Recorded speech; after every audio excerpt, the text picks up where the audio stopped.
Hey, everybody. Thanks for investing your valuable time and resources to be here. We plan for it to be,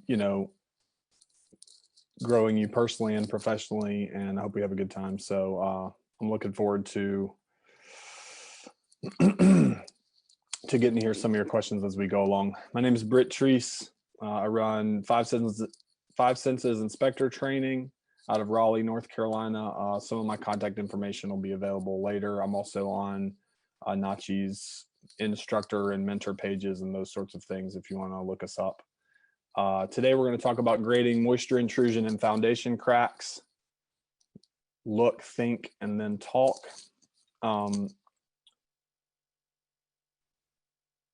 This is in a way a compilation of some other webinars, but it's not the same. There's a lot more content here.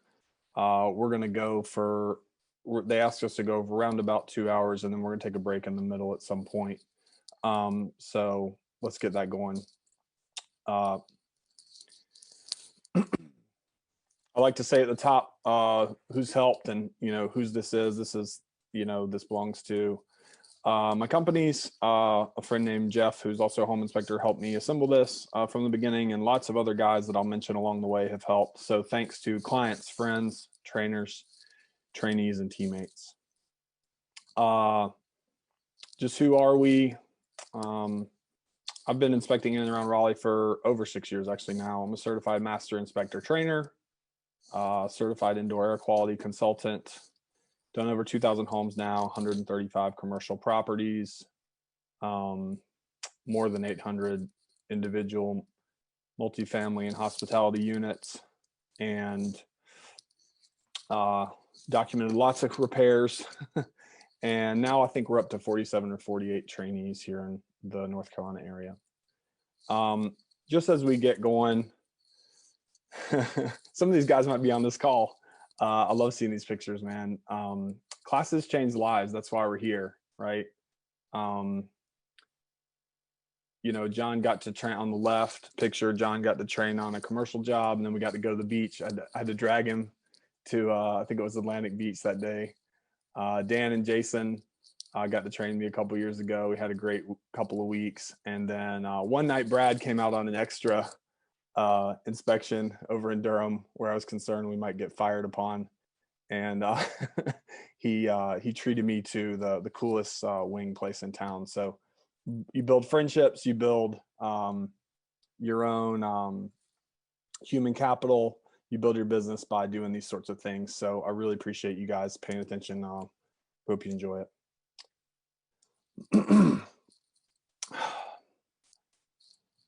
When we approach a topic together, I often think about wonder. Are we still able to go outside at night and look at the sky? If we're away from the light pollution, away from the city and the noise, can we just stare up at the sky and enjoy creation? Do we have a sense of wonder? Can we stop and look at a lizard on the front porch, or lately 2 have gotten into my house, and just wonder at how they're made? Maybe it's the way that your kids draw like a monster or like a unicorn. But do you have a sense of wonder? Because that's going to help us when we get to the next thing that we encounter as we talk about moisture and grading and foundation cracks when we're on site. This is mostly going to be focused on home inspections, but I'll touch a little bit on commercial stuff.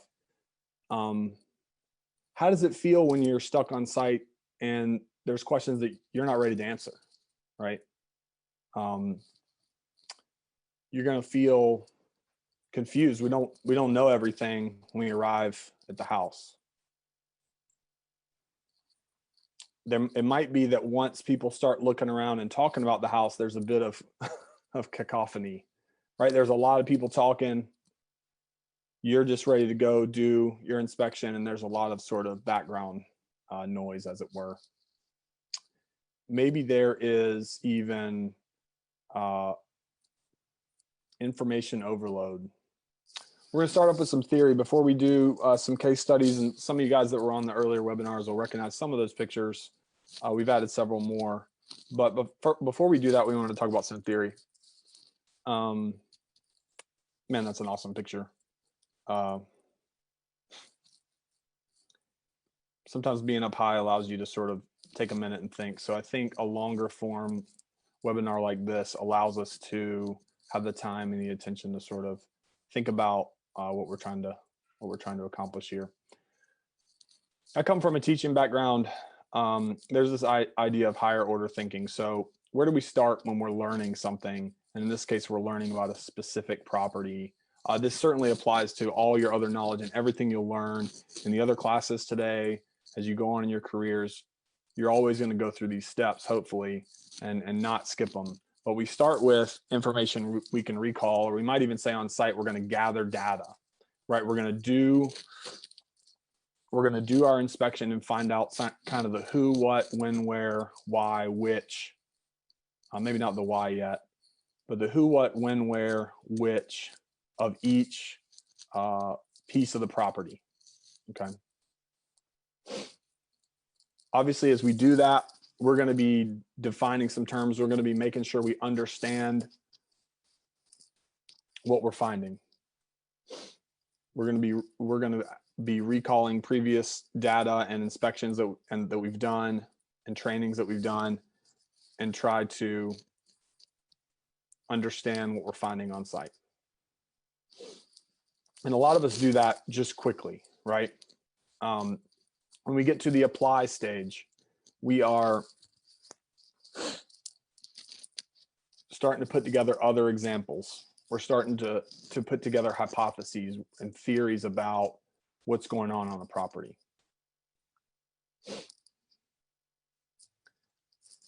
Now, when we get to analysis, the last three are all higher order ones, and we tend to want to skip to that stuff, especially if you're a fast processor. If you've been doing this for a long time, you like to just go on and skip to the end. And we're going to talk about some of the issues if you do that. I struggle with that. But you want to go to analysis, start to identify differences in one condition versus another. You want to start to relate certain conditions, theoretically at least. So there's negative grading at the rear left corner. I'm getting efflorescence and moisture marks at the same place in the crawl space. I'm going to go ahead and start connecting those two things as I'm finding them and helping, and we're going to get to on to helping the client understand what we're seeing. Make distinctions, start to identify some themes in what you're finding. When we get to evaluation, we're starting to get to a question of value. It's in the word, obviously. Do we agree with maybe a repair that was made? We're starting to form a professional opinion. We're starting to assess the importance of different things that we're seeing. We're starting to think about recommendations and prioritizing issues. I mean, I'm not necessarily big on minor, medium, major, or whatever sort of triage you have for your issues, but we do have to find a way for client's sake to sort through them, and that also goes back to analysis. Finally, because we're home inspectors, and because the purpose of the home inspection, and my friend Brad King from Checkmate Inspections really helped me with this yesterday. The purpose of a home inspection does not end at finding out information about the home. I think that's so important. I'm going to say it again. The purpose of a home inspection is not merely to find information about the home. It's to make sure the client understands that information. It is to make sure the client understands the information. So when we get to the create stage of any learning process, what we're trying to do is create statements and explanations that the client can understand. We want to research and sort through and then create statements, create plans even that the client can digest. There's a lot of architectural engineering type guys and girls out there that can make a really nice plate of sushi for their clients. But Maybe their clients just wanted fried chicken in their explanation. And so if you're making explanations that your clients can't understand, you're doing them a disservice. You're actually confusing them. So please, as we go through these slides, think about the way that you communicate, because without the understanding of the gathering of the data to thinking about it to communicating it, this won't make a lot of sense to you. But we want to be client focused when we come to homes, not merely home focused. A lot of us love being on homes. I love being on site. And, you know, and I've met inspectors that are like, man, the clients are the worst part of the inspection. No, the clients are paying you. So you need to make sure that you do the digging and that at least you set aside time to explain and speak with them and make sure they can digest it. I think digest is a really good word for them, that they can hear and understand what you mean. That we're not warmongers on homes that are out to destroy them. I've met a lot of inspectors like that. I'm not interested in that. Just to be clear, you're not there to destroy somebody's home. You're there to help them understand the home. It's a big difference. For those of us who are younger, this picture makes me laugh. We like to skip the lower steps of learning, right? We like to, instead of going through the steps, we like to say, I'm just going to Google it, right? Instead of going through the beginning stages of learning, we tend to go, I'll find it when I can. I'm not sure I understand it yet. I don't really have a theory, but I'm going to go ahead to evaluate and create. And I've seen this all the way from young people to grown people. Lots of folks do it this way. Okay, we're going to go through these steps in order just so you understand what we're after. And this is built on like solid learning theory. And then when we get to home sites, it'll make more sense why we go through this process. Okay, so when you're on the recall stage, some might just, on home inspections, I almost called this just like data gathering. These are the questions you're asking. What, how, when, where, who, and which. This is how you're going to answer it. This is the reason that we call our training company 5 Senses Inspector Training. You're going to go to the place that you're supposed to look at. You're going to look, you're going to touch things. You have your hand on it. Yesterday, I had my hand on a wet foundation wall. You're going to listen. Sometimes it's a sound in a space. You're going to smell. Sometimes it's an indoor air quality issue, right? Or there's like a musty side of the home. I could have put feel in here. Sometimes you're getting bitten by mosquitoes in the South. And that reminds me, hey, this side's really wet. You're going to write, you're going to take some notes. You're going to test some things in the HVAC system. We're not talking a lot about HVAC today, but you're going to test some things on the HVAC system. You're going to sometimes you just need to stand, think, and observe for a bit to gather that data. This is what it looks like to start this process on every home. Sometimes we have to dig it up with our bare hands, our bare eyes, and our bare tools. What good is the knowledge about the home if we're not the ones that found it? You know, clients and agents can help us. They can alert us to things when we get there. Maybe you do some pre-research before you get on site, but we've got to still go verify and dig and find that data. You know, here's a few more reasons to dig. And again, this will give you some of the reasoning as to why we're going through things this way. Number one, we haven't been to this particular house yet. You know, I might feel in our area that I've seen the same house 150 or 200 or 250 times, certain houses. I mean, I was at one yesterday that I've seen 50 times. You know, 1998, 2-story. It's on a half negative grade, you know, negative on the left side only. It's kind of on a hill. And I knew the neighborhood, but I still went through all the steps that we're explaining here. Number two, we want the client to have the knowledge at the end of the day. So that's why we're going to dig for the client. We are on site because the client commissioned us to go. They are paying us. We are their agent. The information belongs to them at the end of the day, not us, in a manner of speaking. So we want the client to understand. The other thing with this point is when clients know about their home, they feel ownership, responsibility, authority. When they have their questions answered, they don't need us at every step of the way down the line. This jumps ahead a little bit, but we should write reports so that we don't get phone calls about them.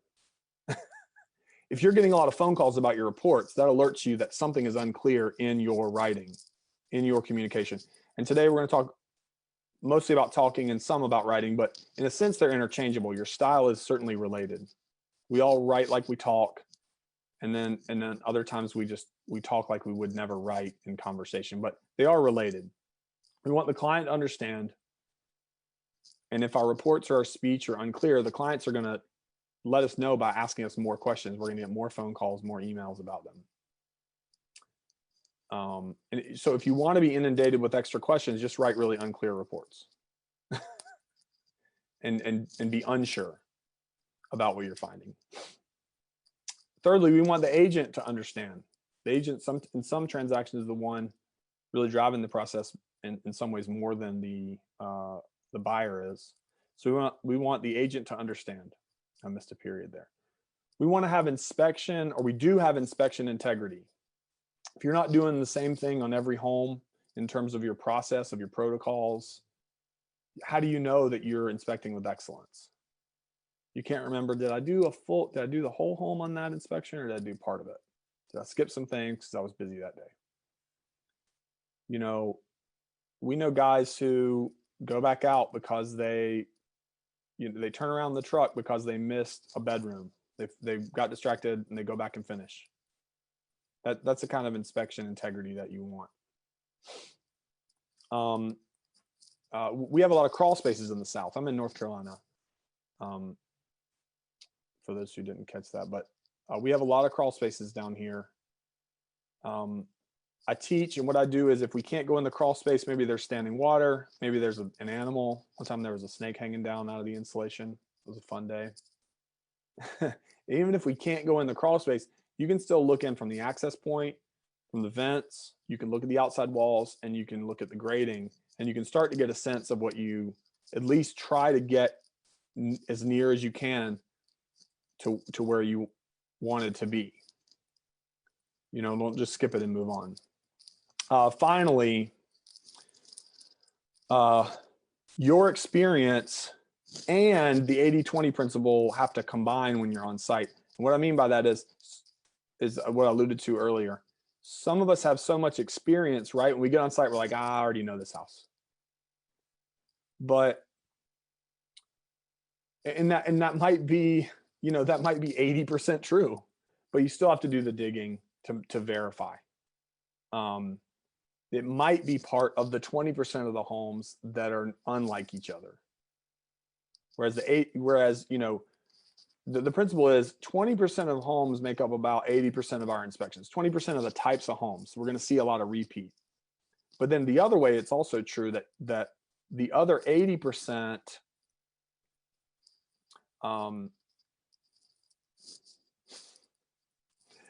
the other 80% that are out there, we're just not going to see them as often. And so that sounds like it's backwards, but what I mean is of the possible types of homes. We're not going to see them as often, but we still need to check. Okay.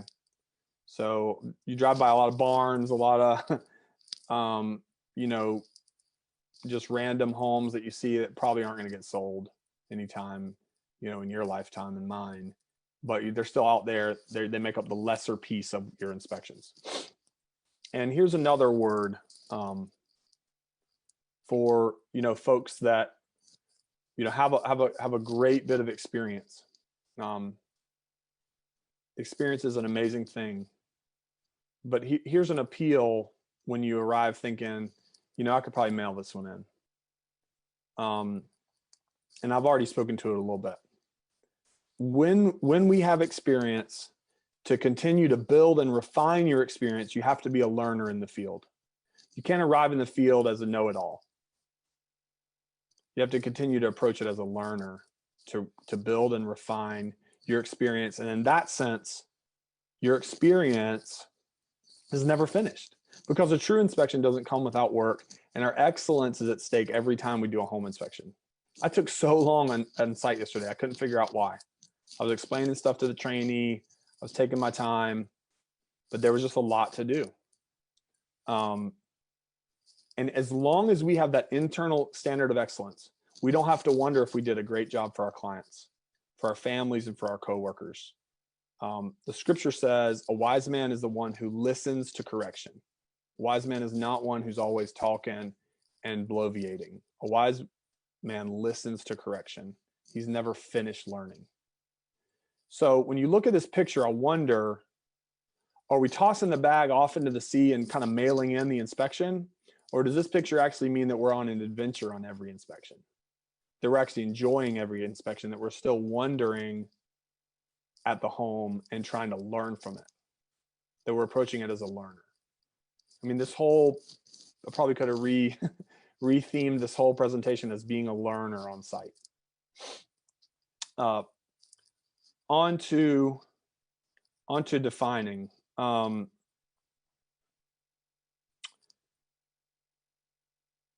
Yeah, okay, actually, I'm going to stop for a minute. Some of these questions definitely are related. And can you, I don't know if I should read the name and the question. Maybe just, I can help you read the questions, Yeah, and you just sure. answer them. One of them is, do you inspect the basement home with a flooded basement? Do you walk in the water through the basement, or do you just call it a safety hazard? Hold on, let me find that one.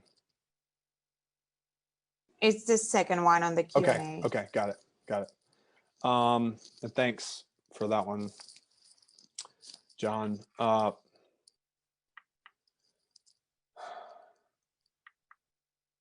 I would never walk through the water.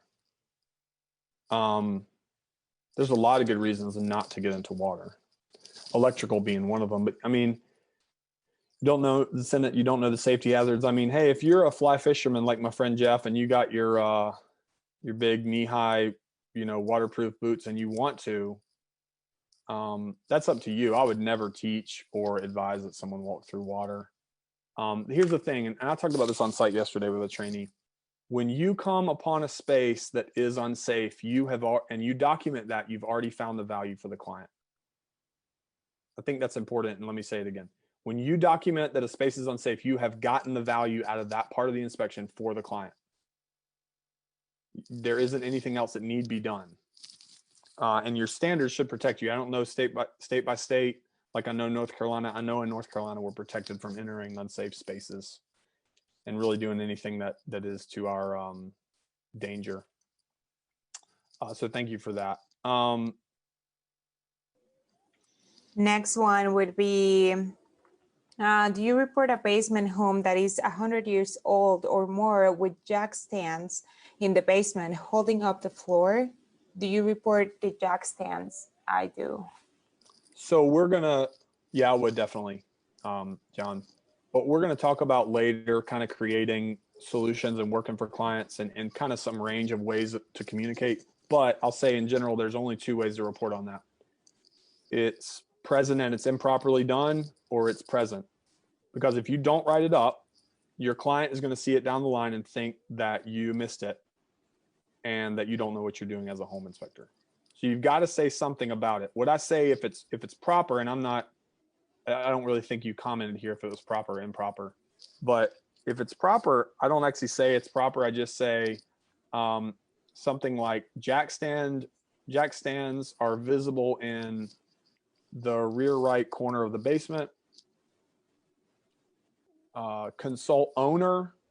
I pass the liability back to the client and the owner. So I see it and I give it back to the client to pursue the owner. Consult owner concerning previous damage and repairs or previous causes and repairs. I don't know the history of the property without a disclosure there. So I think the client would want to know about it anyway. So I would go ahead and report on it. Yeah, go ahead, sir. Yeah, I pulled him up. Boy, we're getting we're getting them we're getting them coming in now. I mean, some of these specific ones, I don't want to get into too many of these real specific ones. I'll do a few, but we're going to go through some pictures and try to give you some principles. it looks like some of these are really, again, really specific questions about being on site. And part of what I'm trying to show is you want to do that contextual sort of research as you're there, and that will help you communicate about them. But the next question, do you report on cracks on the driveway if they're a 1/4 inch or more? Do you go by an 1/8 inch rule? I mean, some of that is professional opinion, you know, is the driveway really related to the home? I tend to report on it the more there's like heaving and it's not an even surface anymore. If it's a small crack, I'll probably disclose it, but not really try to make a big deal about it. I don't necessarily have a hard and fast rule there, but I try to use the context.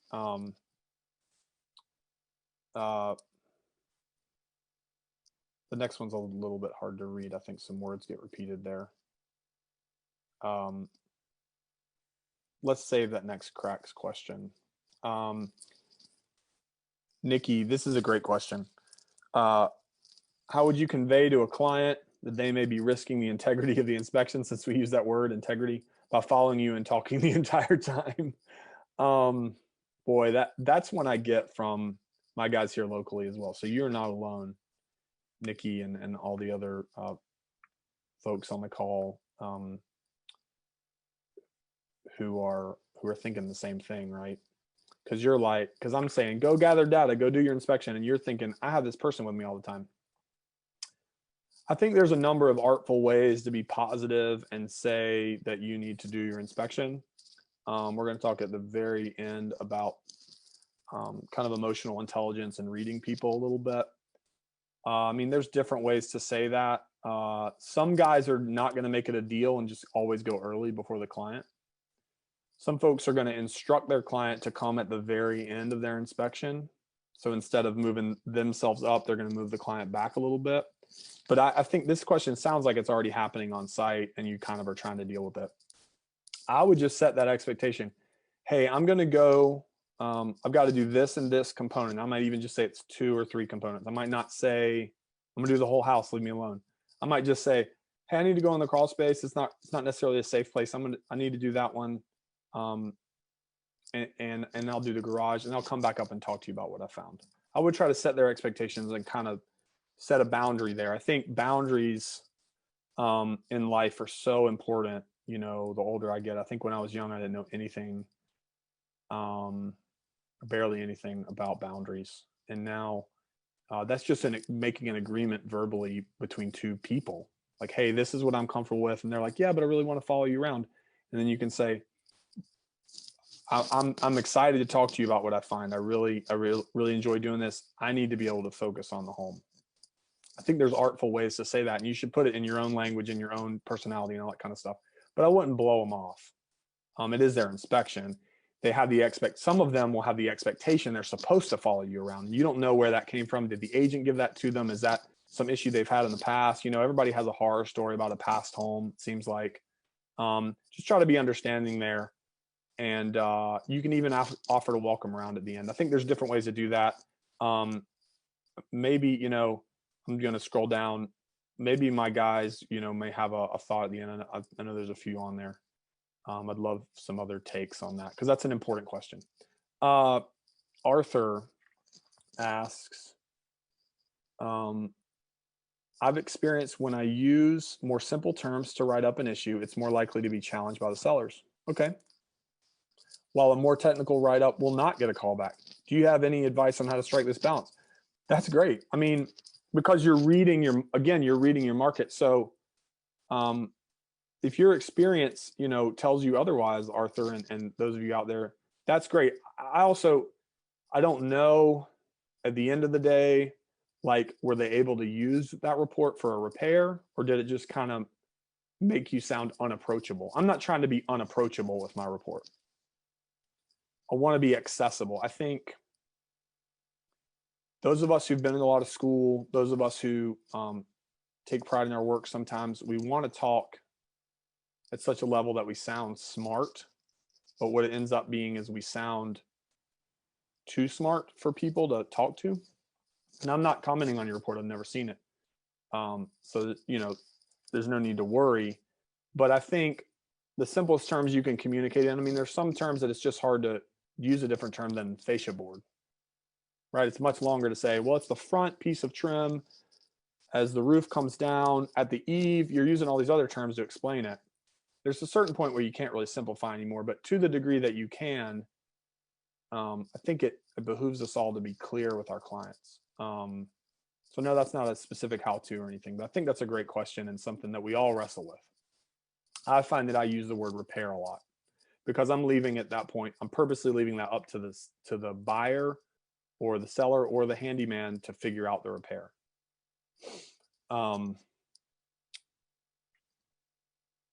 Do you, John asked, do you recommend an engineer for call, or maybe that means all soil compacting problems, for compacting of the soil issues if you find cracks in the driveway and the basement that are large in the basement walls and the garage walls, block walls? I'm kind of repair agnostic. If you have experience with a certain type of repair for foundation cracks, you should stand by that. This is an area where personally, and again, my experience and my take are different than yours, and that's the beauty of education. You can take this in, think about it, go through that pyramid. This is data gathering for you, and think about how you want to move forward. But for me, I haven't seen a lot of specific repairs done in my own homes. I haven't had a lot of those issues. And actually in Raleigh, there's not a ton of heaving and shifting. I see it in other areas around Raleigh, but I just read the next question.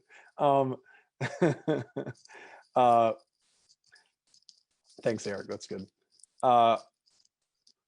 So if I don't have a specific recommendation, I'm going to leave that up to the client. The client can research that. The client is able to, and we're going to get to this in a second, the client's able to do their own research and come up with their own quotes and which contractors they want to recommend. Clients always want us to recommend contractors. I generally don't do it. I don't want to be tied up with that in those relationships. Some of you have great contractor relationships and you're happy to do that. And you feel like you can do that and retain your inspection integrity, go for it. I don't have those at this time. I'm happy to leave that up to the client and let them use their connections. I was planning on doing questions more related to this part of the presentation, but that's fine. Also, Britt, if you want, at the end of the presentation, you can share your email so they can send you questions if we don't get to all of them. Yeah. Well, hopefully I'm clear enough so there's not too many. Perfect. To follow my own rule, right?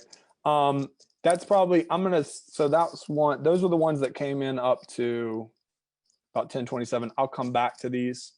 I don't want to get necessarily stuck here, and maybe Kenya, if you see something that's specifically related to something we just went over, I didn't page all the way down, just let me know, and there'll be another stop here when we're done with this part. Will do. Okay, thank you. Yeah, I don't want to get too stuck in the specifics at the moment. Anyway, as we're learning, we're trying to define things. This is I love this picture. This is a child, right, riding a scooter through these lines, and when we define things, we're putting lines around them. Right? I mean, the soffit is not the fascia board. It's not the rake trim. It's this one specific component. So we're able to define components and define things we're finding. This is asking us, can we interpret what we're finding? Can we state it in our own words, rephrase it, summarize it, explain it? When we go to answer our own questions here, this is the time to maybe read or research something, to refer back to something you've learned in class, to check the code checkbook, to use a textbook. I joked before the call that my students get this giant, awesome, thick bit of InterNACHI books here. Refer back to your textbooks, save them. Whenever I take a class, I save the PDF, I file it away for future use. For future, maybe even use on site. Do that. Make sure that you're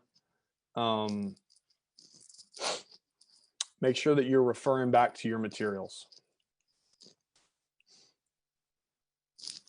the next stage of learning is where we apply the knowledge. This is just the beginning. This is kind of the beginning and middle stages of a building here. I don't know how many of you have traveled internationally. I have a joke in class that when you see videos from InterNACHI of someone traveling internationally and doing an inspection, that was like they got their, you know, they were on vacation and they did an inspection. I mean, that's great. I want to go on those vacations. But I remember being in Turkey several years ago and seeing these buildings that weren't finished. And I use that as a different analogy sometimes about not finishing what we start. But there was a lot of unfinished buildings that it fascinated me. They were platform built, tension concrete, you know, all the way up 7 floors. And there were actually people squatting in the buildings. Someone had financed it and not been able to finish.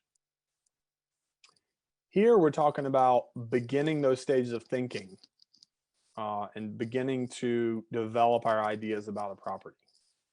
And you're going to do this constantly as you think through things. When you get to apply, you're saying, what examples can you find? How would you develop? How would you utilize? What might you change would be a better way to put that. As you answer these things, you're going to look for other examples. You're going to find connections, compare alternatives, organize your observation, and form those early developments of your thought. We're constantly doing this with new information, by the way. This is what your children do, what your teenagers do, college students, on down the line. As long as you're learning, you're constantly bringing in information because we don't know it all. And we're constantly trying to, you know, define it, apply it, analyze it, evaluate it, and then create something new. That's just the way that we're made. I love this picture. Everything in this picture looks very like cleanly organized, right? It's all in its right place. When you get to analysis, you're asking more questions like, what is the difference between two things? How is a, let's say an upstairs tub leak related to the dining room fixture falling through the ceiling? I mean, that's a pretty clear relationship, but we're still asking it. I had an interesting one yesterday I had never thought about. Client called me out for a mold inspection, and we're walking around, we're talking. She just mentioned offhand, she said, yeah, I had my house power washed a few weeks back. And some of you are going to have different opinion on this. This is my professional opinion from observation and experience. Power washing, she had vinyl siding. I said, don't you have vinyl siding? Power washing vinyl siding blasts water, usually from a lower level, like facing up with your hose gun, blasts water into the siding, essentially. That seems like a bad idea. You know, if you know how vinyl's put together, if you ever taken it apart and had to nail it in to the wall sheathing or to the insulation or whatever, it has weep holes, it has gaps, it has joints. It's not a good idea to blast water in there. And, you know, lo and behold, a month later, she has a mushroom growing in her bedroom, which is along the outside wall. I can't say for sure that's a connection, but I'm certainly starting to look at the relationships between those two things. I'm trying to figure out the timing of it. We did some more investigation. We did some more digging, and we talked about it. You're going to answer these questions by breaking components down, by reorganizing, by looking at differences, looking for themes.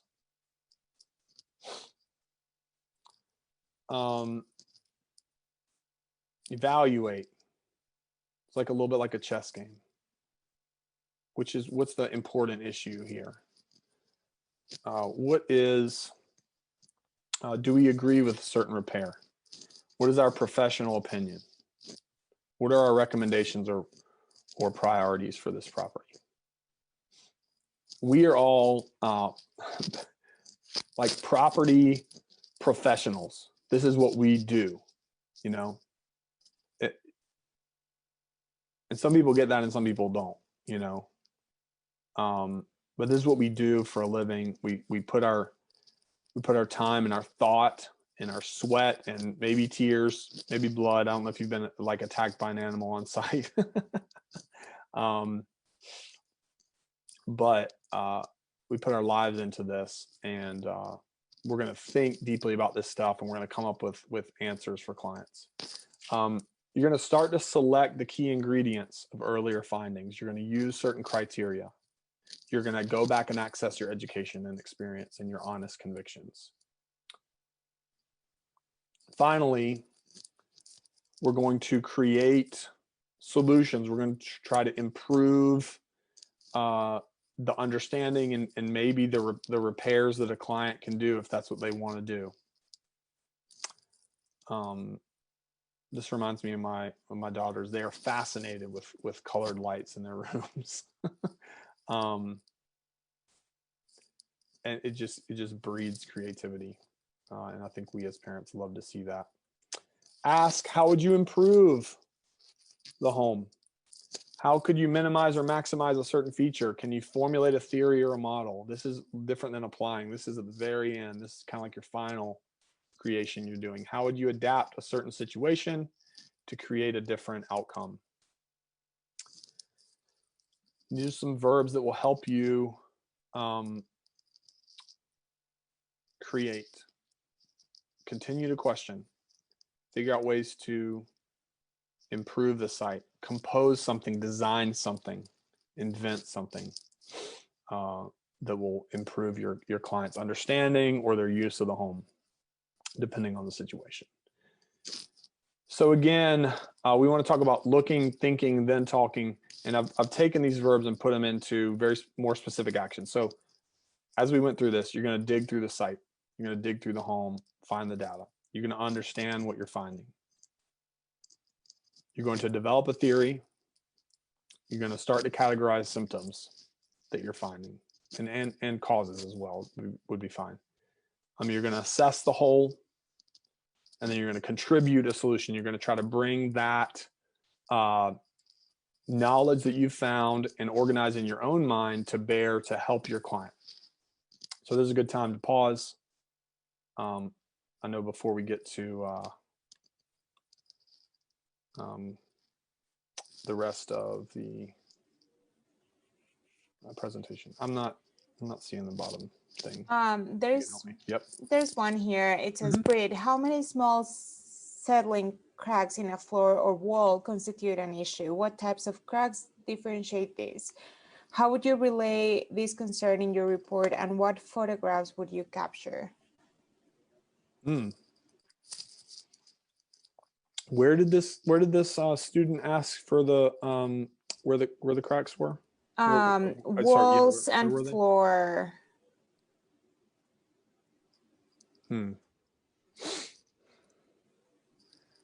I mean, that's the thing about this, right? That's why we're all interested, is because what we want on site is a hard and fast rule, right? Like, okay, well, when the crack is wider than a quarter, then I'm going to say it needs to be a structural engineer. Like, that's what we've all learned. But what I'm saying now, and what I teach in class, is there's a context to every inspection, and you have to look at the whole to try to figure out, are those cracks an issue? What kind of data do we have from the past about the home? You can ask for a seller disclosure on them. You can ask if they've ever had repairs. There's more digging to be done. And once you learn to do this, it doesn't have to be difficult. It can just be in conversation as you're going around. Oh yeah, have you ever heard about any repairs on this? I'm noticing this. You can start to do that. The point of one of those slides earlier was the one about with the paint all over the kids' faces, the young people's faces, was we don't want to skip ahead to that answer before we've done the digging. I mean, I'm not going to make up a number like 7 or 17. You have to have your own standard, and you have to stand by it, because it's kind of like saying how many mold spores are too many mold spores in a home. Like, there's not a standard, because the context differs, and because client tolerance for those issues will differ as well.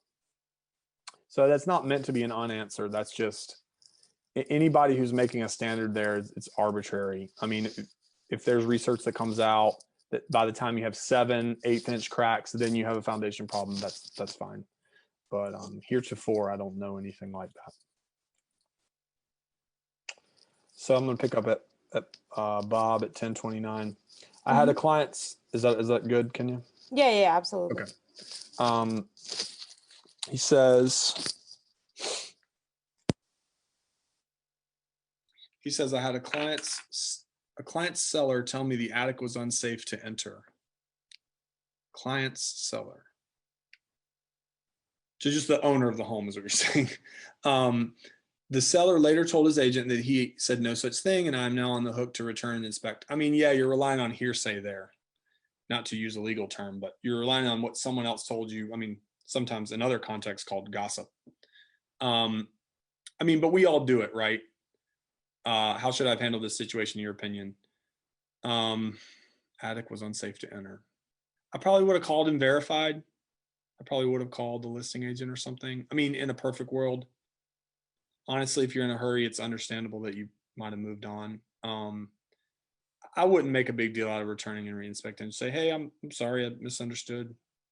Just take that one on the chin and do a great inspection, and then nobody has you can be upset with you. Maybe your client just misunderstood something.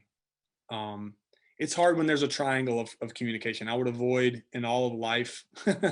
I'm learning this, and I'm certainly not perfect at it. I think we should avoid triangles of communication. If there's some kind of issue, go straight to the person, and don't expand that circle and make it worse.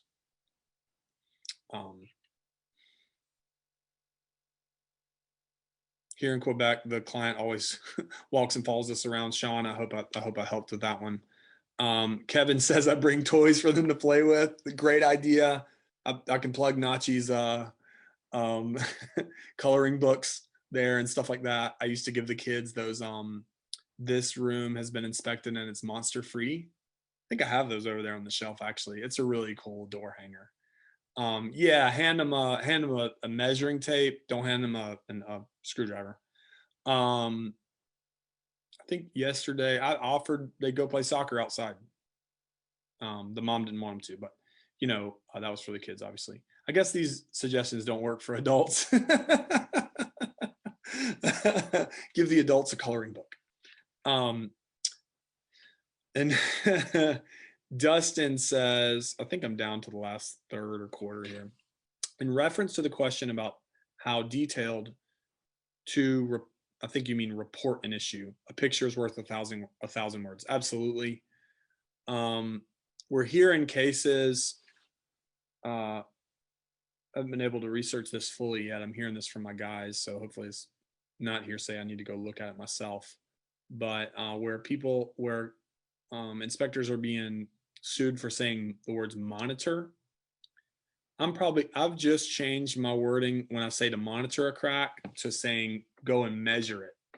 And when it gets to, and I give them a width, then you need a structural engineer.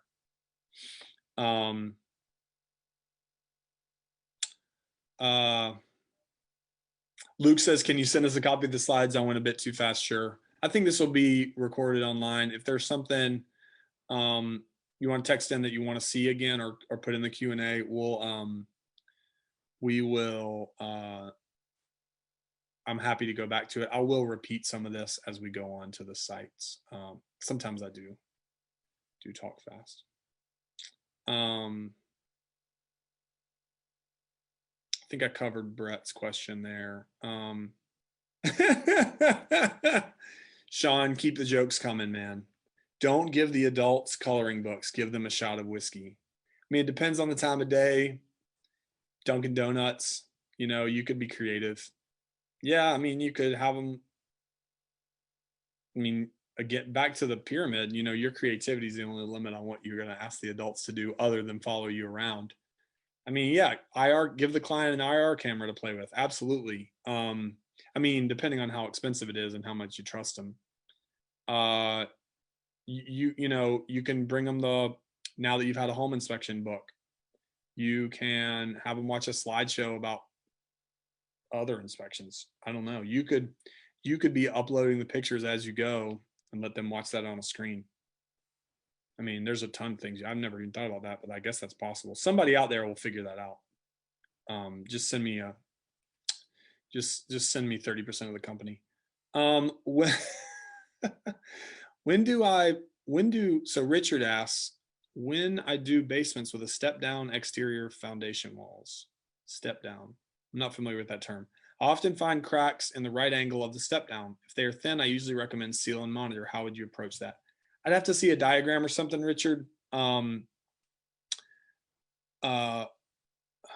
Cracks with a step down. I think there's probably another word, or I'd have to picture it. You can seal and monitor is fine. Seal and measure might be clearer. Seal and reinspect biannually or twice yearly. I never know if biannually is twice a year or every 2 years. I think that's every 2 years. Anyway, reinspect regularly, something like that. I'm not familiar with the step down. Tyler, I don't know of a tool that is just for measuring cracks.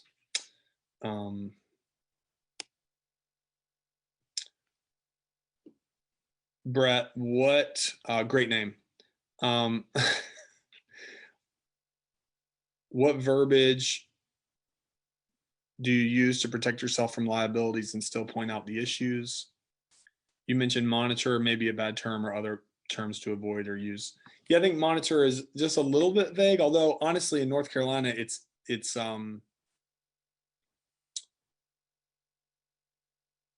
believe it's in the standard. I should double check that. I can see why it's a little bit vague. I might say monitor by measuring, or reinspect for movement beyond whatever this width is. Cracks are tough. I think that's why there's been so much interest in this stuff. And again, I think we're all learning and trying to figure that out. I think I might have missed one above from Dale.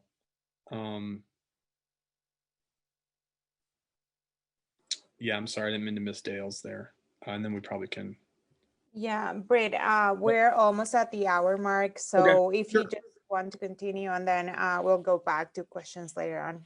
Okay, and Kenya, are we doing, I will continue. Are we going to do a break here? Is there a 10-minute break or something? Well, we have to finish at at 9:40 Mountain Standard Time. So yeah, they will have like 20 minutes to get some coffee and stuff for their next class. Got it. Okay, great. I'm gonna make sure I don't run out of power here. Okay. Good. Quickly, I've touched on some of this stuff already. Some of us, when we see these amazing cars like this, we see all the components. We see the chrome work. We see the white trim tires. We see it's probably a soft top, you can't tell from here. See the headlights. I mean, there's a ton of things to love about this, and what's up to Quebec for this license plate. But some of us just see at the end of the day, not everything that went into it, but just the finished product, just the beauty of the automobile that runs here. I want to talk a little bit about when you talk to clients. You want to focus on the way that you present material and observations and solutions to clients, not an over description, because over description tends to confuse. So take all that. I wanted to have a diagram here of the iceberg principle. You want to take all that data that's underneath the surface and just present it in a way that the client can understand. So we're gonna do a lot of that thinking and digging quietly. We're gonna aim for clarity of delivery, and we want the client to see what we see, to see and understand it, to see it through our eyes in a sense. And that performance, that presentation is seamless. We don't need to have a lot of fanfare about it. Oh, I did all this stuff. You won't even believe all the things I did. That's not really the point. Just present it in a way the client can understand. Secondly, we want to assume, and I think this assumption might seem funny or strange to some folks, we want to assume that our clients are equal to us as human beings. That they're part of the same world, part of the same context, that the scene, whether we're writing or speaking, is a conversation. It's not like a delivery from on high on a mountain to a lowly client. We want to assume that the client can go verify the information.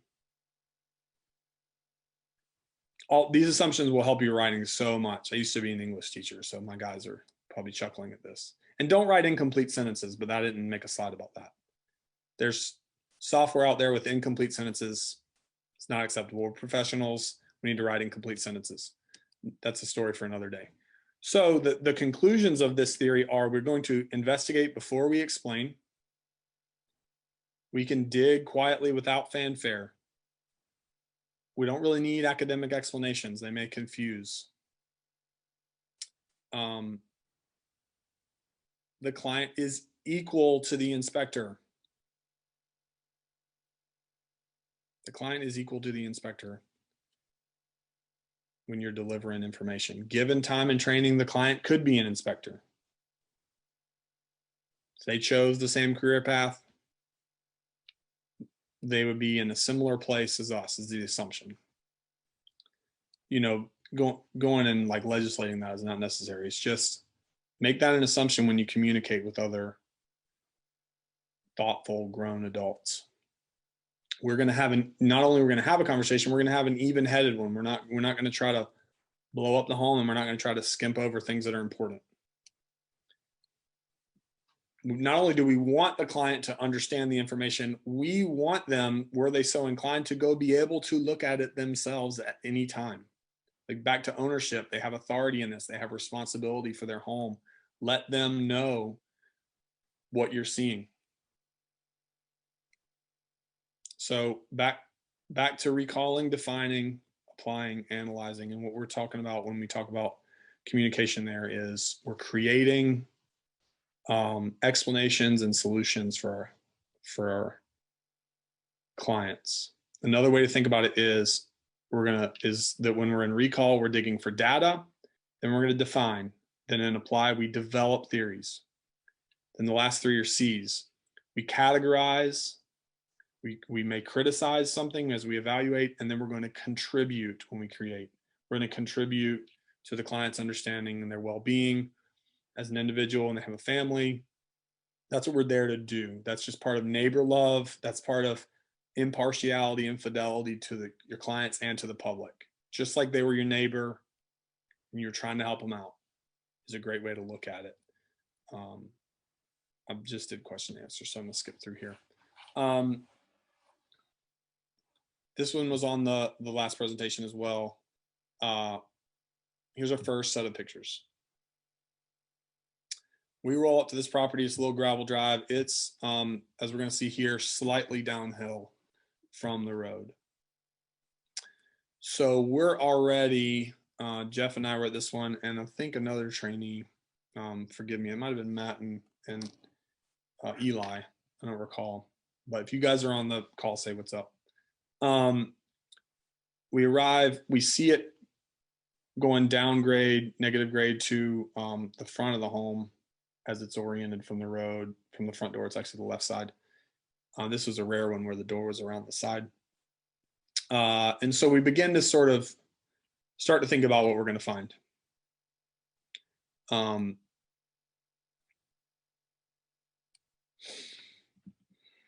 The home here is already telling us a story. The trim's damaged. I know that picture's a little grainy. There's moss on the roof. We're going to see another picture of a mossy roof and sagging gutters on the next shot. We know there's high moisture on the front and the left sides of the home. It's not getting enough sunlight, and the previous owners aren't keeping up with basic maintenance. It's a deferred maintenance property.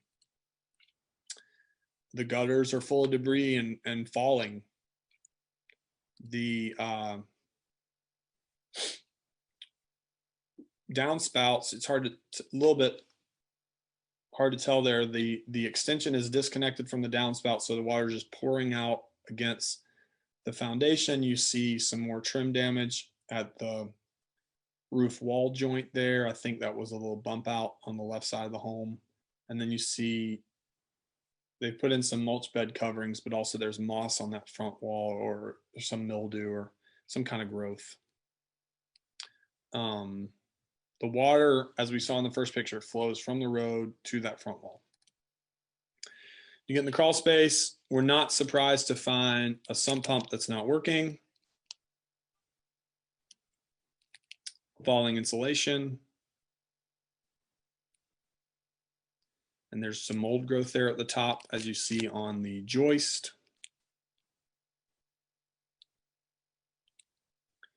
And on several of the walls, we're seeing missing mortar, black mold growth. So this is our digging, right? We were able to confirm in the crawl space what we saw from the outside, but we didn't skip it. We kept digging, taking pictures. So back to the title of this session, Look, Think, and Talk. How can we sort and categorize these issues? How can we help the client arrive at a solution? How do we read the client's understanding? You know, on these particular clients, they needed a couple of different passes at getting what was going on with this house. And then what if the client is overly worried? My friend Brad really helped me with this yesterday. Some of us are awesome at finding stuff, right? And we know our codes and our standards like the back of our hand. We have a hard time with is reading people. And I'd say we. And doing this for a living has really helped me with that. You know, look in your client's eyes, look at their nonverbals, try to figure out, are they understanding what's going on here? Walk them to that negative grade or to that crawl space door. I wouldn't take them in the crawl space, but walk them to where the spaces that you can walk them to and try to explain it to them in ways they can understand. So that being said, I'm going to do a couple of these and then I'm going to take questions or responses rather, so that we get a little bit of talk about each site. And again, I'm only calling something major here just for the sake of analyzing and sorting this out for you guys so we can talk about it. We're not going to talk about everything we saw in those pictures, but this is not necessarily the way I'd write a report. Repair the grading is one key thing, and we need to have some creative solutions. You know, the one that I regularly recommend is just a repair I've done in my own home, just digging the trench and putting the pipe in myself and running the water around the home, and it really helped immediately. And you can test that with a hose, just make sure it's working. You can repair the grading and install the exterior drainage. You're going to need to replace that sump pump, and you're going to have to deal with the roof. And that again is from being on site, trying to sort through that information and deal with it and make it and communicate in a way the client can understand. This home is unique in our area. I'm sure there's some like it in the mountains. It had to walk up from the lower area, from the lower drive. As you can see, there's a garage door in the basement there. And then it had to walk across from the road. Very strange setup. That's what it looked like from the road. It's really hard to reconcile those two pictures, right? The car is parked, and you'll see here in a second, my car is parked my old vehicle is parked way down that hill. That was where the garage was from the road. So the road was coming so far down from right to left that you were able to drive into the basement from the left side and walk to the first floor from the road. It's much like a mountain home might be.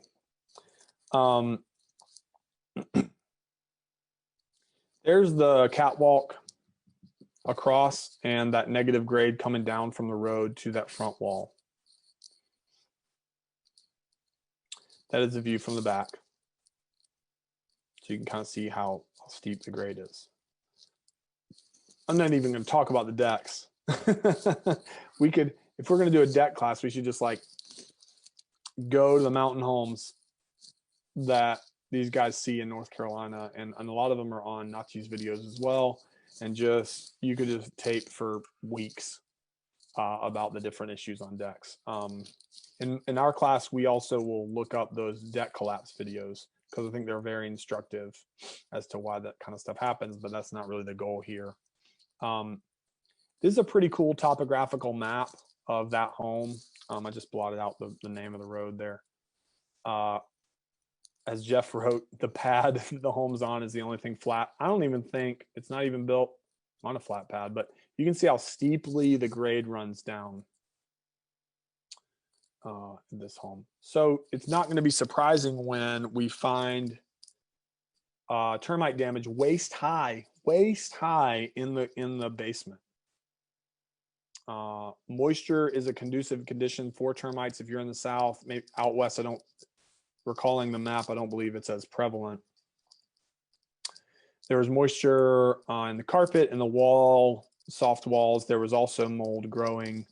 That one's a little blurry, but I believe that was above a kind of a big open door frame and open concept. There was other mold marks and termite marks in the floors.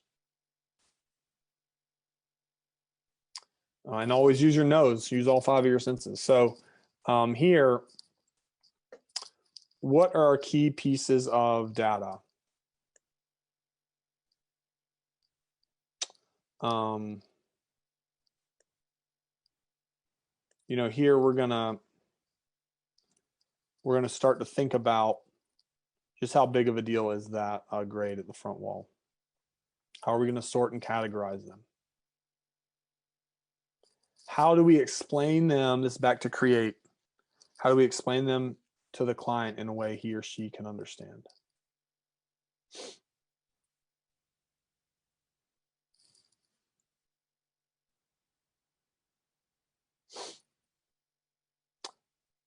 Again, the things that we would call out on site here are repair the grading that was not at the rear right corner at the front wall. Install, you're going to have to install some substantial exterior drainage at this home, and you're going to have to remediate the mold in the crawl space, or in the basement rather. You may have to do a sump pump.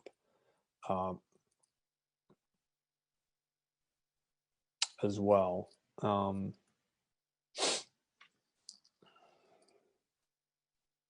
Here's the third home.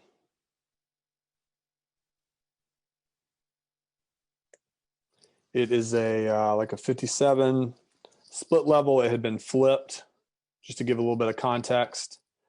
Everything looked great from the front, but when we met with the client, he said he had standing water in the basement.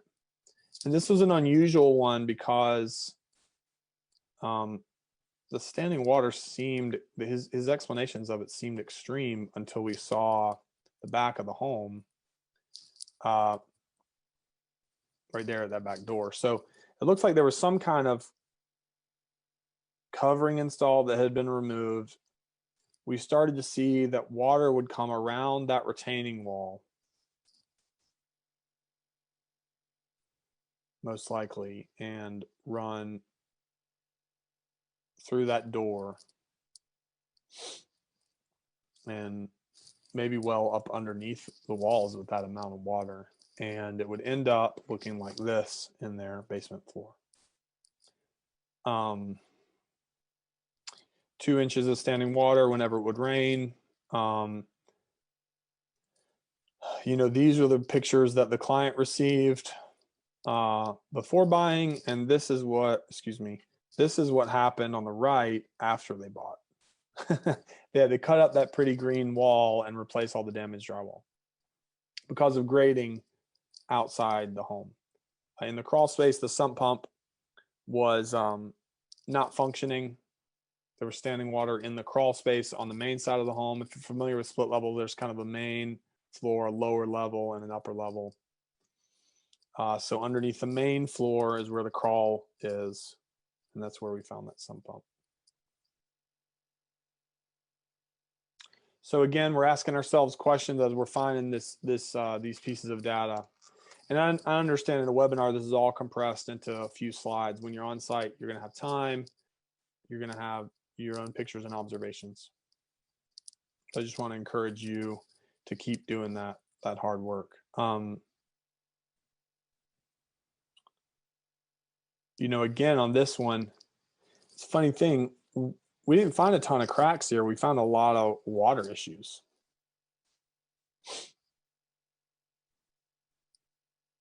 And this is probably the one that I copied from earlier, because this is the rear right corner of the home. You're going to want to come up with a solution on a home like this for how they're going to avoid having just cascading water around that retaining wall.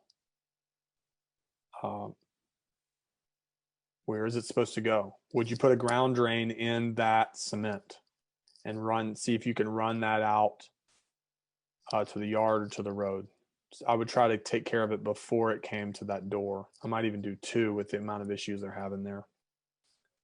Again, if somebody wants to stay there, and this was for an owner, he was already living there, then they're going to need to come up with solutions to stay. So you're definitely going to have to install exterior drainage as well. So when I say repair grading, can you regrade that at all and or install exterior drainage? You're going to need to install or repair the interior drainage as well. I'm honestly, you know, with something like that, being there, knowing them, I'd probably tell them to just get rid of the carpet. Just do a bare cement with some area rugs or something down there, or a hard tile that's not going to get damaged by water. To do another story, I had a friend, it wasn't a grading issue, but he was on a slab, hardwood floors throughout, and his air handler in the mechanical room, the pan rusted out and leaked into the floor, started to rot out his flooring, and he ended up having to tear up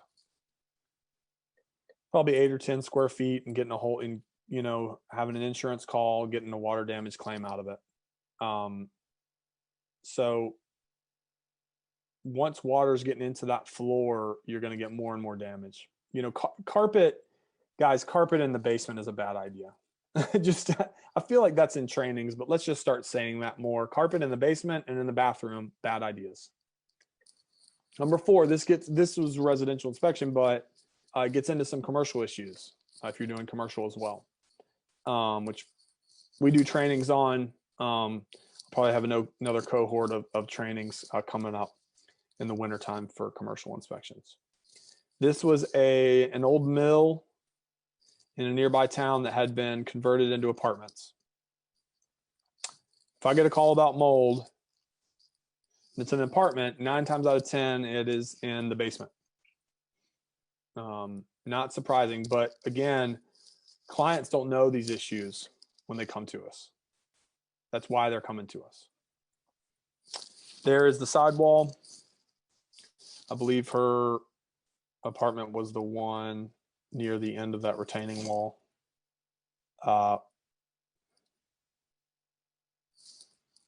Here's that side view. It's hard to tell here because of the shadow, but it drops down a good 3 or 4 feet from there.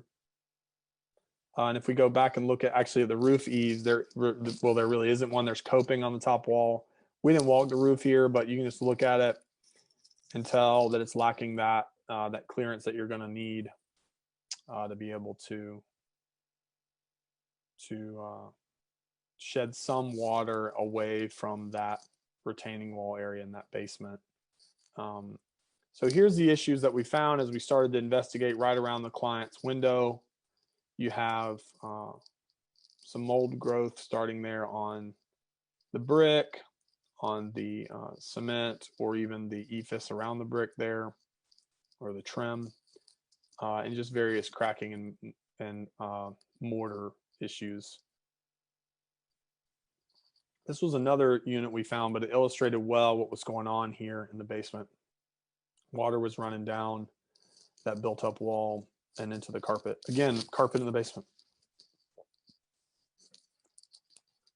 With the client's permission, this was a mold job. We pulled back the carpet to investigate. found water issues there. This tack strip wasn't black on the left, but it is on the right. A black tack strip is always a bad idea. And also, just back to here, the carpet pad is a sponge, so that's going to have to be ripped out too. So same thing here. You know, we obviously pulled the airborne spores and all that stuff, which we'll talk about in a second. So again, we're asking questions as we're there. How can we help the client with this issue? And in this case, what was the HVAC doing? Speaking of sorting and categorizing, how is the HVAC related to the mold growth? Well, the HVAC was passing it around the rest of the property. This one's kind of long, right? We have drainage issues outside. We have specific spores that we tested for that are growing in the basement.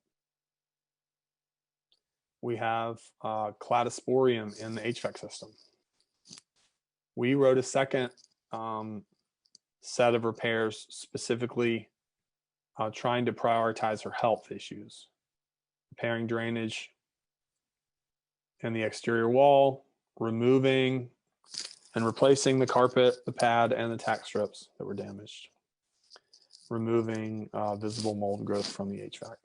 And installing a dehumidifier and HEPA grade filter for the property, giving it 2 weeks, and retesting. I'm getting a couple of questions here, it looks like. Yeah, there's some. There's one in the chat that says, how much solution or tying together of issues do you do in your reporting, or do you just state each issue and say it may be related? Where in the report it's best to point out your findings and a possible solution? Yeah, I was looking for that one.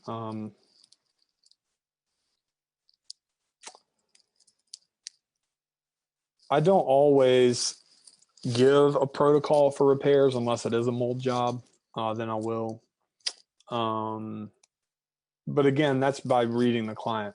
Some clients feel empowered when they just get the bare information. Some of them need a protocol, if that's the question. Back to two interrelated issues, I often direct the repairs separate from each other, but I will, in writing, but I will connect them verbally because I want the client to understand. But in writing, I'm concerned with overstating the case and the implications such that it can be questioned. I want the repair done in writing. But for the client's understanding, I want them connected. So I hope that makes sense. Thank you. There's a long one at the end of the chat if you go there. From Richard? No, Jody.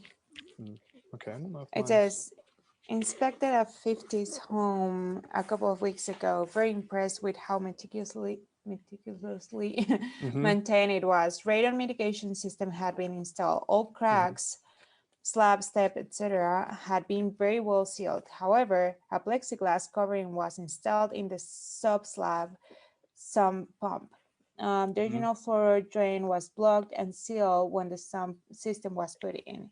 It was both glued and screwed down with no evident means for the water to enter the pump space. Not sure how I should have called it out. I'm not a radon guy, though I passed the course. Radon mitigation was intact, but no drain option existed for the sump. Very confusing. I didn't know what was right. Seemed to me that radon mitigation completely defeated the purpose of the sump pump. Ideas, thoughts? That's a detailed one. And I'm not, I'm just so you know, Kenya, I'm seeing them out of order now. The last one I have updated is 11/19, but that's okay. I'm going to try to answer that from memory there. Why was the radon pump negating the effects of the sump pump? In her So opinion, it just said it was both glued and screwed down with no evident means for the water to enter the pump space. There was no way for water to drain. Okay. Oh, I see. I see. So that was in the chat. I was in the Q&A. Okay, I got it now.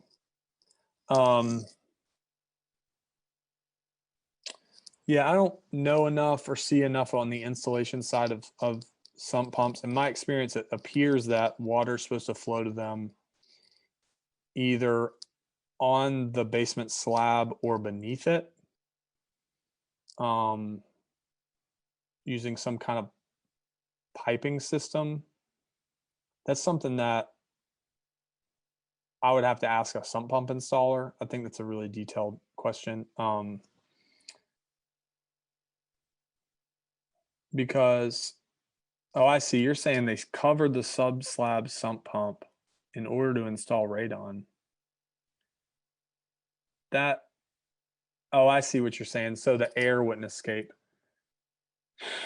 That's complicated, and I'd have to see it on site, because I think their reasoning for installing it that way would have been to seal the air up underneath the slab so they can remove it. It would be hard to drain water through anything that's airtight. So that's why they did that. That's just an understanding level. That's not, I don't have a solution for that, I think, without being on site. But that's where I'd begin, is trying to understand why they did it, and then figure out, is there a different way to drain the water? The client might sort those issues differently. They might care a whole lot about radon, or they might care a whole lot more about the sump. And again, it's for your client, so try to figure that out, which one's more important to them. Thank you, Britt. We have another one here in the chat. Wait, because it just moved. What's your liability if a recommended repair does not work and more damage occurs? Liability, when that was in the Q&A. Yeah, No, that was in the chat. I'm going up the chat right now. Okay. From Paul, what's your liability if a recommended repair does not work and more damage occurs? Correct.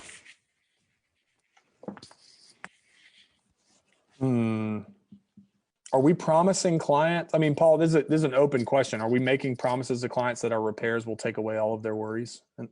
Because I don't think that's an implicit promise. We're not liable for repairs or cost of repairs anyway. We're just giving them information. Obviously, you want to do the best that you can for each client.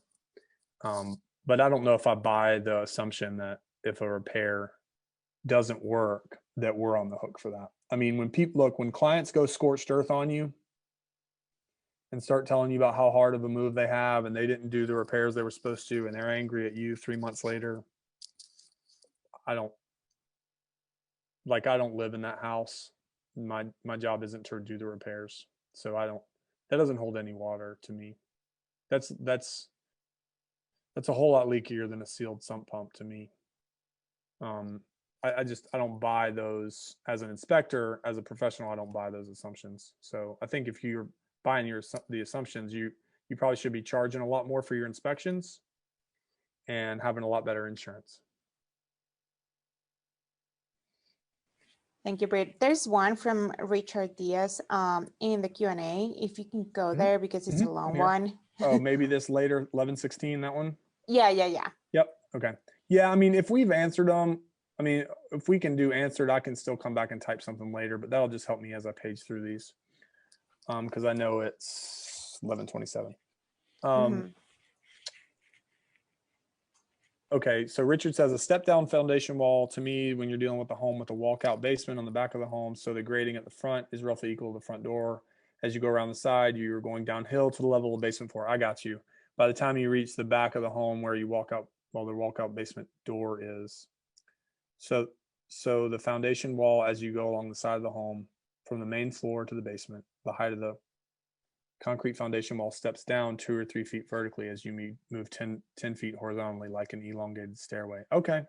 I mean, I've seen what I call them as half crawls, half basements. So like you said, the front has a crawl and the back has a basement. I don't see a lot of step downs, but I get what you're saying. The question when you look at structure, and I've had to learn this in the last 6.5 years, just like anybody. The question with structure is where is the bearing? Where is the weight going? So I would be asking questions about the way that it's laid out and whether or not those cracks that you, and this is a reference to that earlier question, whether or not those cracks are, if we're concerned about them in the way that they're bearing, or if that step down is merely like a retaining, it almost sounds like it could be a retaining wall for the crawl. And again, I have to be on site. So this is why whenever you text a trainer, they're like, the first thing they always say in text or something is like, I'd have to be on site, but because we're not there and you're the professional and you're going to make the observations. But I think that's a good question. Dale asked about role to, is it the inspector's role to detect and direct to an expert that will evaluate and provide options? Your example in the commercial building and offering specific examples can be a slippery slope. In North Carolina, there's basically, they give us 3 options for our directions to the client: a course of repair, a specialist, or to monitor it. And obviously I read that as there's ranges inside of each of those. So it's not necessarily, it's not outside our job to direct to a further investigation. Again, the client can opt to do that or not. I think maybe by slippery slope, I'd have to hear more, but you may mean that's going to get them down the road to expensive repairs or to maybe more confusion. Sometimes I'll say, and this is probably a more helpful answer, sometimes I'll say something like, I could probably type this in later, consult with a structural engineer concerning repairs to the outside wall. So I'll direct what they're supposed to talk about, but I still think they should see that person.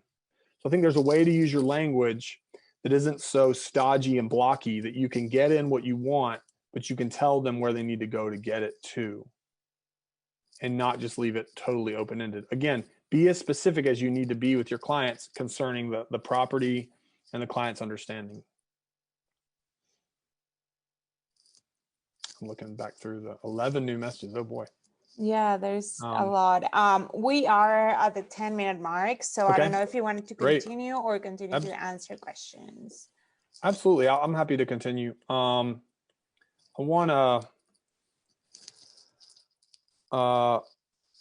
want to get through a few more sites. This one's on the other webinar. This is Jeff's house. He, I guess I can say that. Did I say that on the last one, Jeff? I don't know if he's on this call. There's a little bit of a negative grade there. They had some awesome tomato plants this year. They also have some chickens that lay great eggs. This is around the side. This is, you'd almost think this was a step down, but this is a full basement. This is around the side. This is a horizontal crack in the front wall in the basement. This is water coming through the foundation wall on the left side where the well pump comes through. There's water also coming through at just another random spot, and there's a lot of efflorescence. He also has a full, not a full width, maybe a half width or 2/3 width steel brace that's been installed in the wall. No, I'm sorry, there's 2 and they're vertical. And so what that tells me as an inspector is the wall is getting hydrostatic pressure and it's trying to lean forward. So I didn't do a slide about repairs here, but you would just, again, you'd look through and think about those items. The 6th case study is just a quick overview of what we're talking about when we look at grading. So this was a mold job. The guy lived in, you guessed it, a basement apartment. He, when we got there and he started describing it, and Brad and I were looking around, we started to sort of smell and notice, even though it was late, it was a winter night and the sun had already set, it was like 6 o'clock. I went back and checked later and realized he's right up against the floodplain. So that, you know, that's research you want to do for your clients there. I want to get to this one we just did the other day. this was with Corey, and this was in a nearby town.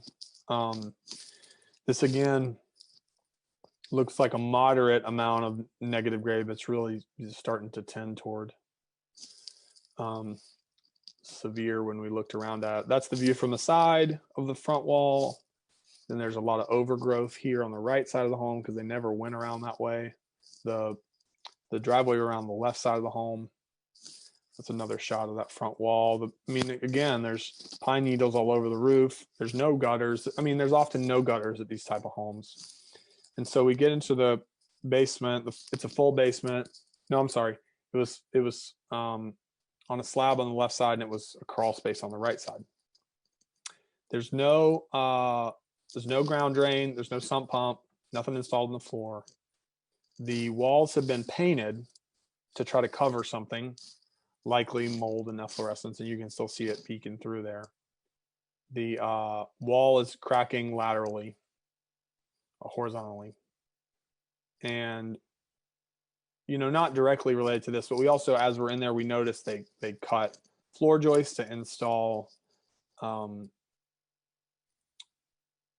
cast iron. You know, that cut is huge. We noticed there's moisture intrusion underneath the front door, and they've tried to cover it up 3 different times. So we know there's some other issues going on down there. When we look and think and talk about this property, we're again trying to sort through these things and give them to the client in a way they can understand. And some of the way that this is designed is to help you guys be able to sort through it on your own when you're on site. And we're just going to trust you to be able to do that. We're not necessarily going to always say, you know, you have to do this or do that. Yeah, there are some questions there. Yeah, that just came in. Yeah.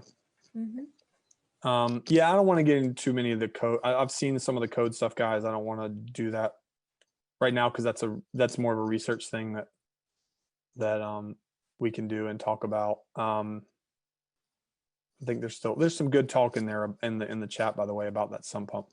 Are you, Ray Solomon says, are you recommending specific repairs to be completed, or you recommended that qualified tradespeople evaluate the system? I don't know, Ray, if you're talking about the sump pump issue.